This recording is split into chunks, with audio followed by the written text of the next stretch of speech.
Faire de la politique, c'est répondre aux attentes de nos concitoyens et s'adapter à la réalité des territoires. Vers une république de la confiance, c'est justement la thématique choisie pour ce congrès. Pour nous, c'est la question clé de l'avenir même de notre pays et de notre République.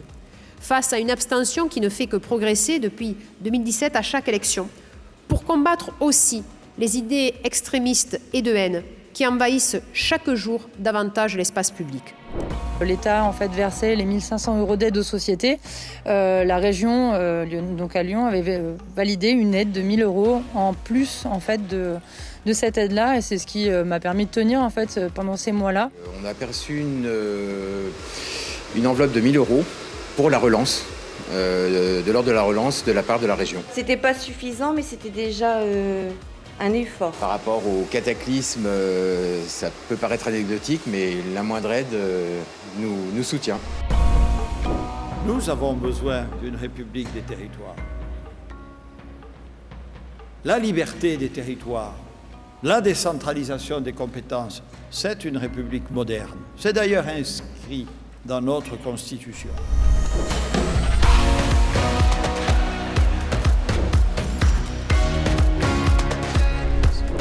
Les régions européennes ont un rôle majeur à jouer dans l'Europe de demain, car nous connaissons nos territoires, leurs spécificités, leurs atouts bien mieux que Paris ou Berlin, par exemple.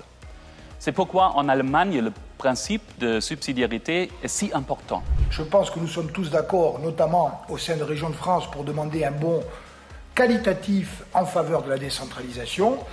Le droit et la pratique dominante au sein de l'Union européenne plaident en faveur de régions qui bénéficient de larges blocs de compétences. Nous avons besoin de co-construction avec l'État, car il n'y a pas mieux que nous pour maîtriser les ressorts psychologiques et culturels de nos administrés, ainsi que les dynamiques particulières de nos tissus économiques.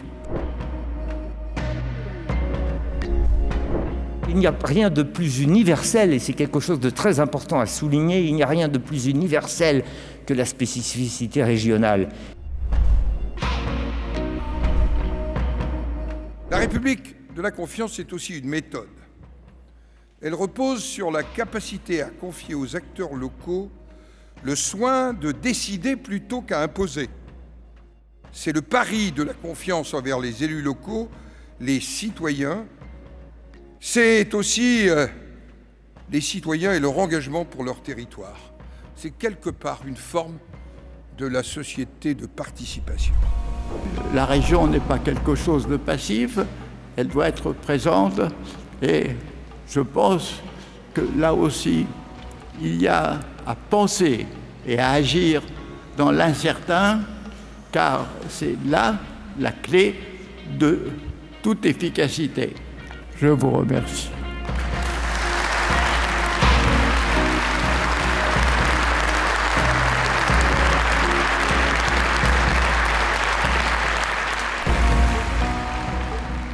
Alors voilà pourquoi nous travaillons ici à la concrétisation de cette République de la confiance, à un rapport équilibré entre le pouvoir central et les pouvoirs locaux, je dirais les pouvoirs effectifs, au service de nos concitoyens, au service des valeurs républicaines.